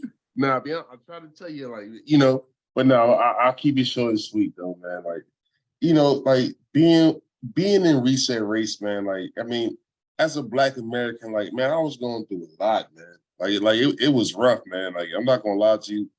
You know, everybody's journey is hard too, like, but at the same time, like, being around you guys really got me focused though in a certain way. And it's a accept the other. Like, I was so surprised when you guys really asked me. I'm like, you sure me, nigga? Like, yes, you. We need you. I'm like, what? I'm like, nah. I need to know. I want to be. They're like, no. We need to be around. We need that element in the. Like, this is a part of our whole ethnicity. Like, and like, man, you know, you guys are my family, man. So like, I'm just very blessed and very humbled every time to be around you guys, man. Everything you guys did, all the work that you and Mud do is fucking insane. I get off of work, I come home, And then when it's time to motherfucking record the show, I get to come on here and talk shit, and then I can just leave it to mother you. Like, edit it. And then you brought Joey in. Joey is my goddamn brother. You know what I'm saying? Like, Morgan, that's my sister. MG, that's my brother. Like we all family. Like, and the fact that like we even curated a space where we can come have these conversations and try to invite people into the conversations that we're having. And I was even be able to be a part of that. I'm very humbled and blessed for that, man. Like, you know, so I think that, you know, I guess I'll end with this. Yeah, we got a long road ahead of us, man. We got a lot of obstacles to really climb over, but at the same time, like, we need to stay focused on what the mission really is, though. Because Mud is right, though. You know what I mean? Like, Mud see me get into the diaspora wars and get into the, you know what I mean? Like, and Mud, like, and he be telling me, like, don't never forget what the mission is, though, and how we got here. Like, and that always keeps me grounded. You know what I mean? That's my family. So I'm like, all right, you're absolutely right. You're right. I got to get more focused on why we even came here in the first place. And again, I'm very blessed to be here. If we don't do another show, I think, you know, like it is what it is. But, you know, I hope we do another show. But if we don't, I got everything I needed from you guys, man. You guys really gave me a lot of life and power. And it made me feel, you know what I mean? Like, it's deep. It's deep, man. It's real. It's real. So I appreciate you guys. I'm signing off. All right, fam. Next up, Europe, King Killmonger. Wow. Well, I'll start with thank you. You guys brought me in the Reset Race. You had already had something moving here. And for me, I've been in the political space for a while, but I'd had a hard time finding people with my politics. Like I was on the white left for a long time, the Eurocentric left, as we've referred to them previously. And I would constantly try to talk about Black people stuff because I'm from a real Black people place. And there was I did too. That's what I'm saying. I did too. That's why I knew you was family. But go ahead. That's how I knew. You know. Exactly. And there was just no space for my politics. And like, you know, linking up with you guys and finding that it wasn't just me. It was like, this is something that all Black people who get political, this is just a part of the process. And when you start advocating for your own people, you start to notice, okay, this is why nothing has been getting done all this time. Because there's so much opposition and you never really find out about it until you get into this space. With that being said, I've learned so much from all of you, as well as just doing this in general. So again, just thank you. And yeah, don't trust white leftists, don't trust white people. And we'll be back. The Negroes remember.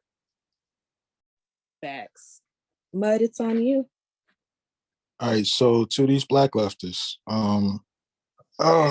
I see what you're trying to do. I see you co-opting some of our language. I see you're trying to position yourselves to try to take over the reparations conversation after you've been fighting against it with the white leftists for the past 2-3 years.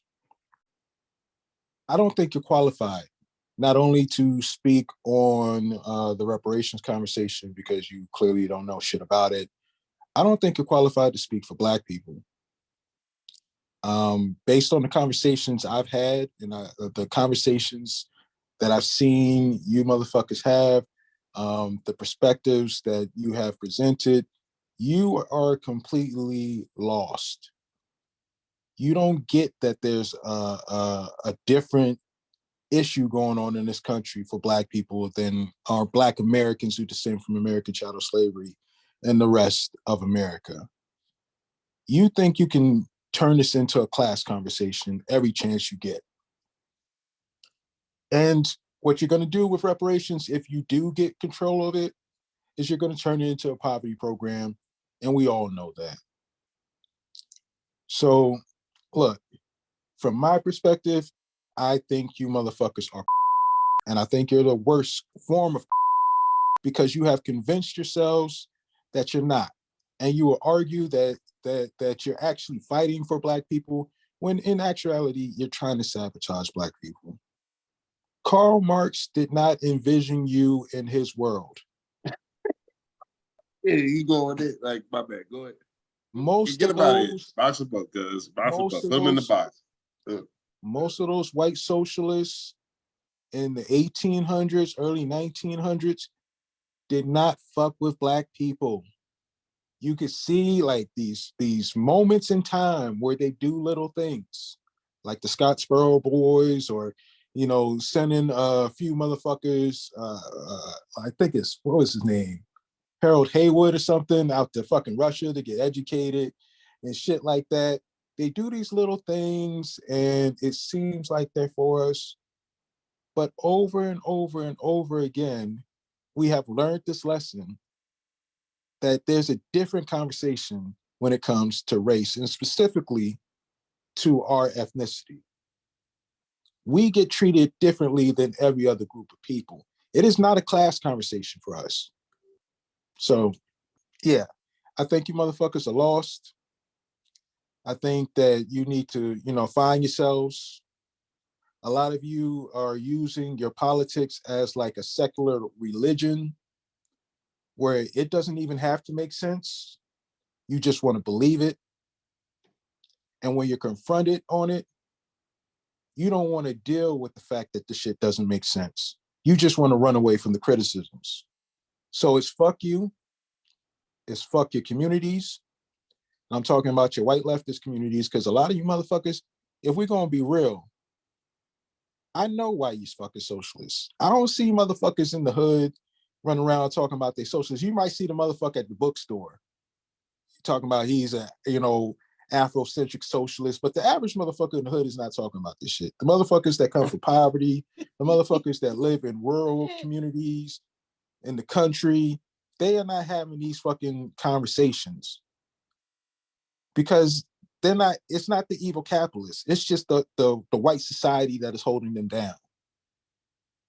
And they understand that. But a lot of you motherfuckers, you're not in those communities. You've had a privileged background, and that's why you're reading all this Marxist shit. And you don't even see like the issues that the majority of us see. That's why it's so easy for you to just simplify it into a class issue. You're not with us. You're against us. I think you should just shut up, find a hobby, get out of politics, do something else. They should shut the fuck up. But go ahead. Shut the fuck up with that bullshit. Go ahead. No, that's all I got. The end. That was good, man. That was good. I don't know if I even got anything super, super deep. God, I don't even know where I want to go. When we started this 2 years ago, we were trying to, build coalitions with other people, kind of try to build stuff with white allies. And we learned what we already knew. White people won't save you. And don't get it twisted, because we have some very good white people who watch this show. Like, we got some good white people. They've looked out. Like, they've been good to us. But there's always been good white people. There was white people who died on them freedom rides. There was white abolitionists who got their brains blew out. There was, people trying to help Black people on the Underground Railroad who got themselves murdered and they wives and children killed too. There's always been a good handful of white people who are willing to fight for Negroes, but they're It's just not enough of them. It's a handful. It's just a handful, and it's always going to be a handful.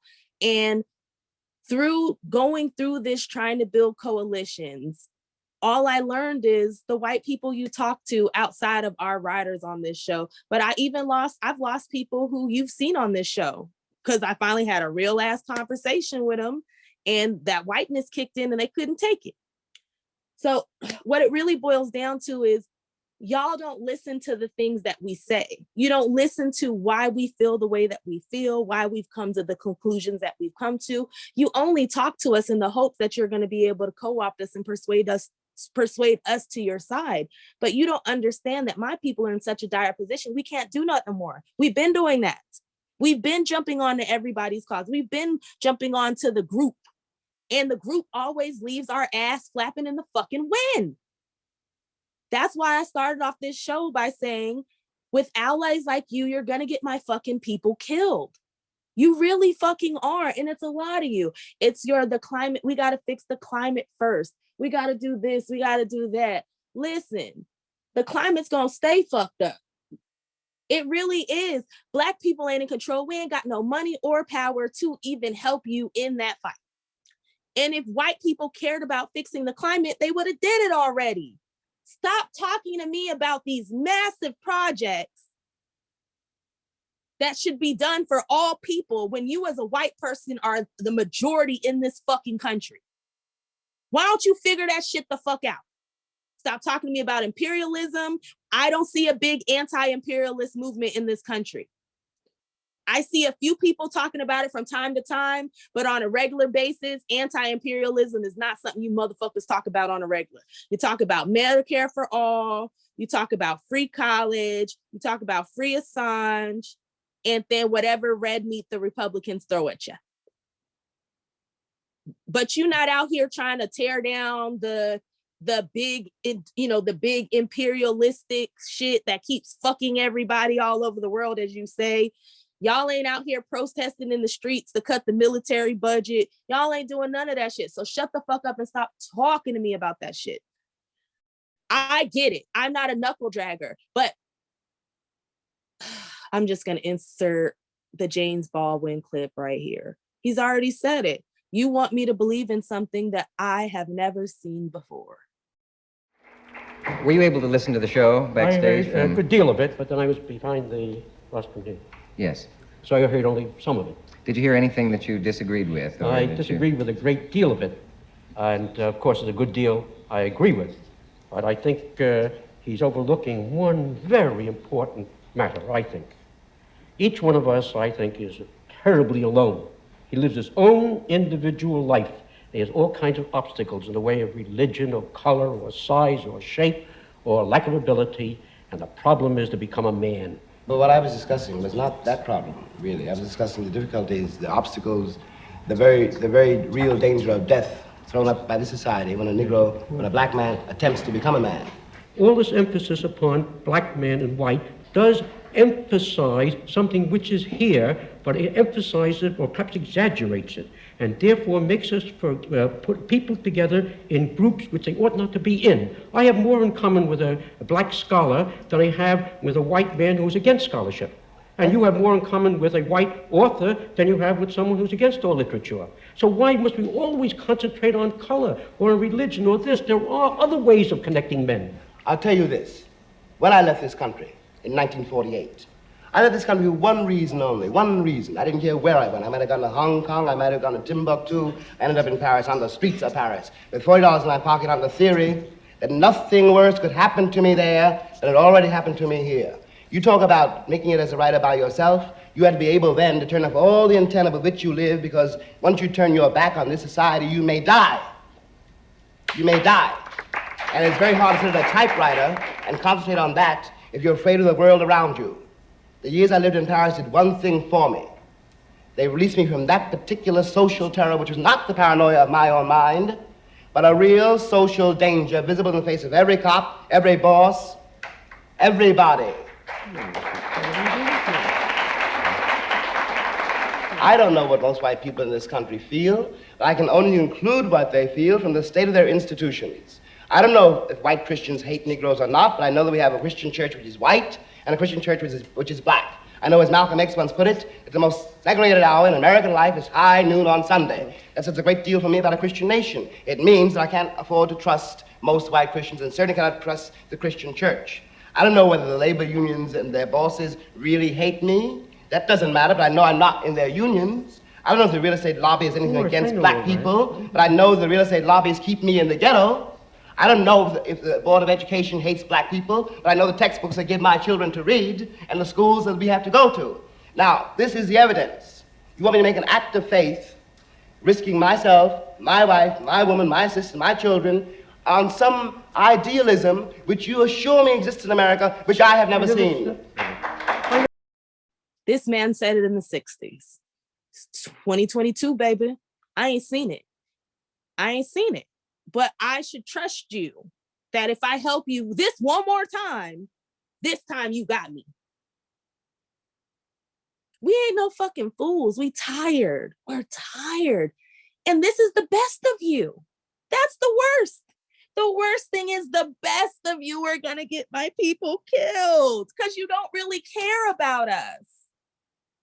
But the minute that I lose compassion, so I grew up in the United Nations. I talk about this shit all the time, not the real United Nations, but I grew up in a military-based town at a point in time when the town was very, very small.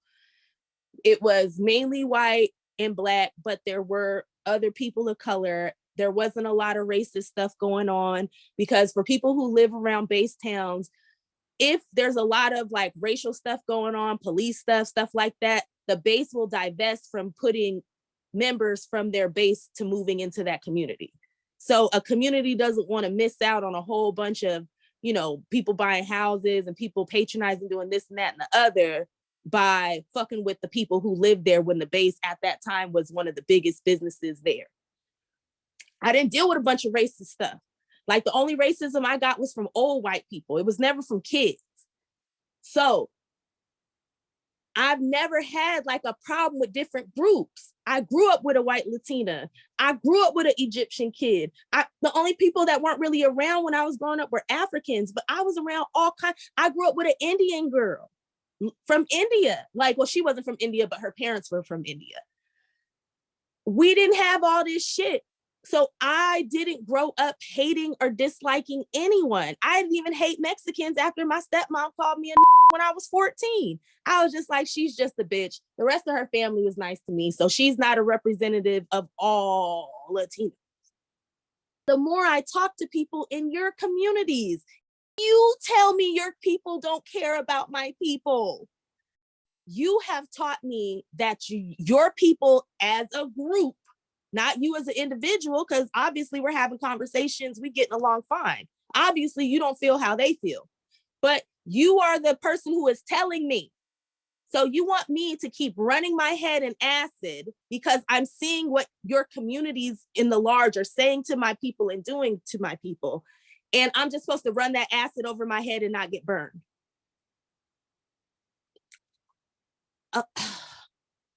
This has been so trying doing this. And I am so glad that I have my brothers. I'm glad I got my sister Morgan.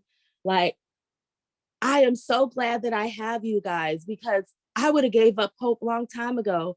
And I have a little bit of hope, but at this point, I just fight because I have to be able to look at my future children in the face and say, I tried. But I know, I'm sorry, that's such a down note. So I guess I'll go into the other stuff. Thank you, everybody, for supporting us and being here for us. For the good whites who have presented yourself over time and reached out and given me some faith. I've even had some Latinos and Latinas who, you know, drop in and let us know, you know, we still with you. And we've had some good, you know, Black immigrants. We've had some good people reach out. Individuals, like you said, individuals, not institutions. Institutions are different. Culture is different. Individuals, okay. Well, individuals, institutions, their whole culture. We see. Come on, stop it. They know. No, they. I just want to take a moment to thank everybody who has supported us over this time. I can understand sometimes we go a little bit hard in the paint, but you know, truth don't always come with sugar. It just is what it is. Sometimes the truth hurts. Sometimes the truth is uncomfortable. Sometimes the truth is bitter. So for those of you guys who continue to listen to us, even when we said stuff that you might not have 100% agreed with, but you were willing to at least hear us out, thank you. For all of my people who've been watching this, I appreciate and love you guys so much because we did this for you. Like we did this because we felt like there was something that we could bring to the community that could be of use and be of service. And the fact that you listened and watched, thank you, because that's why we did it. We did it for you. We did it for our community. We did it for you. Shit, I did it. We did it for at one point I did it for myself because I was losing it and I had to get all this anger out. So I appreciate everybody. I appreciate everybody who's been here for us. And, you know, we'll see y'all when we see you. Boom. So that'll be the cut. Let's do the outro. This isn't gonna be final thoughts, but just do the outro. So, thank you for watching. Thank you for watching, listening to whatever you're doing. This episode of Reset Race. We are gonna kind of go through and say, our see you laters. So I will let John go first. Yeah, man. Again, it's just, like it's been a real pleasure and honor, for you guys to even bring me on, because I feel like, I guess in this political space, man, it's a lot of boo-ladiness, it's a lot of bouginess, man. And, and getting into this thing, really wanting to help me. Y'all seen something in me and brought me on, and y'all like some of the smartest Negroes on the planet to me. Y'all my heroes, for real. You know what I mean? All of y'all, Joey, Mud, Sam, Morgan, MG. Just a great team, great experience, man. And I just want to give a shout out to our sister Glow. We want to give a shout out to Dr. J. Want to give a shout out to Patty P, the only white lady that I think that's my friend. I don't know. I'm not really that friends with white ladies and white people. But anyway, Patty P. And I also want to give a big shout out to our big brother Marvin, man. Marvin, he stay in the cut, but he does a lot of work, man. More work than I do. All I do is come on here and just talk shit, and my family just back me up, man. So again, it's been a great. Don't forget, John, because last time you mentioned one other person and you forgot to mention him. Oh, last time you mentioned him like first. Yeah, big respect to Tim Black. Tim Black, he did something for us that he didn't even have to do. You know what I mean? Like and mad love. Showed I mad love. really respect Tim Black, man. Like for real, a lot of respect for our big brother Tim Black. And yeah, so hopefully, this won't be indefinitely. We may come back. I don't know. Depends on what the family wants to do. But if we don't come back in this kind of format, we're still going to be out here doing work. And you're going to see us in one form or the other. And look out for the linear shape. I don't know when it's going to be ready. It's going to be ready when it's ready. So still keep the channel in your peripheral. And I'm going to sign off with that. Peace, love, and reparations, y'all. All right, Joey, you're up next. Oh, man. Like I said earlier, this experience has been eye-opening, life-changing. I've learned so much from you guys. But the thing that has been most important to me is reaffirming that I actually am my ancestors. And for the white people who listen, I'm still not your Negro. Ooh. That's good. Yeah. Is that it? That was a mic drop. That's it. All right, Mud. Yeah. This has been amazing. I'm so glad that I've been able to, work with everybody that's on the team, all the people, that are associated with the team, or really they're part of the team. It's just like they're not the, the main cast of the Reset Race show. Talking about Glow, Dr. J, Marvin, and, all of the people that have helped contribute to making this show a thing. Got to send a lot of love to Tim Black. He did it at a time where he really didn't have to. Just shed a little light on us, even though we're like a small channel that was brand new, and he opened us up to his audience, and he's never asked for anything in return. He's just been totally genuine. Yeah. So special thanks to him. Everybody that we've met along the way, all the guests we've had on the show, everybody has been dope. They've all been in the fight, contributing to making this thing happen. So, much respect to all of you. I just, I want everybody to know that even though there's a lot going on in our personal lives, and, just the Black American descendant of American chattel slavery life is tough. And being involved in the political space, it can wear you out. But don't lose hope. Every day we get more and more signs that we're on the right path, and we are doing this for our ancestors. we may not get this in our lifetimes, you know, some of us. But this is the fight that our people have been fighting since we got here. It's not only to be seen as citizens, but to have our people seen with a certain level of dignity and respect. And the first thing that will affirm those things is if we receive justice. So everybody keep fighting for reparations. You know, I love everyone. Peace and reparations, y'all. And I'll bring it up at the rear. So when this project started for me, I had just left multiple different organizations. Y'all, some of y'all know who they are, some of you don't. I'm not going to get into the ins and outs of it, but a lot of it was really ugly. And then on top of that, we were literally going to war with friends and family members over Biden. And to watch white people and Black people crying and singing in the streets like this was Black Liberation Day. So, yeah, this was so much therapy because there was there was so much pent up. There was so much that I had to say, and I was tired of that 240 characters, and to actually get up here and be able to weekly, when we started, we were shooting like twice a week, and really be able to work this out, like talk about the things, go over the actual history, be able to talk about the data. It just was such a cleansing and healing experience at a point in time that it was just so needed.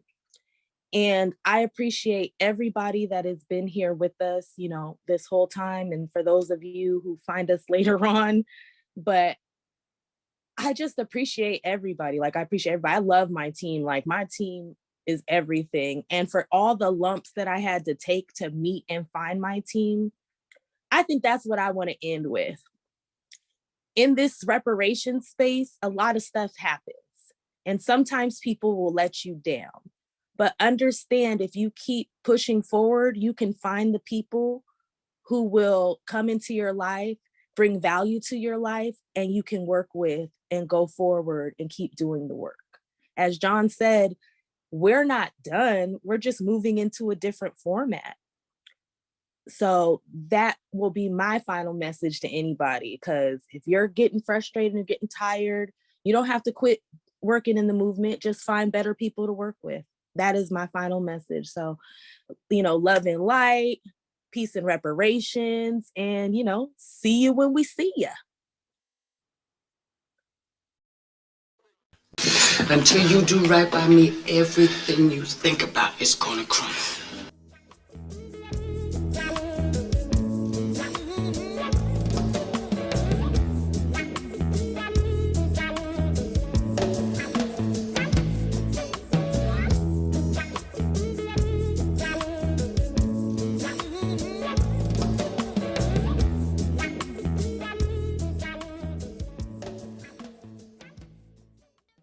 So the question specifically, my Black son, okay, I know you're scared to say Black, I know you're scared to say reparations, because it seems like every time— Ma'am, I don't think that's a fair I let you statement. finish as well, but it seems like every time we talk about Black people and us getting something for the systematic oppression and exploitation of our people, we have to include every other person of color. So today, can we please talk about specifically Black people and reparations?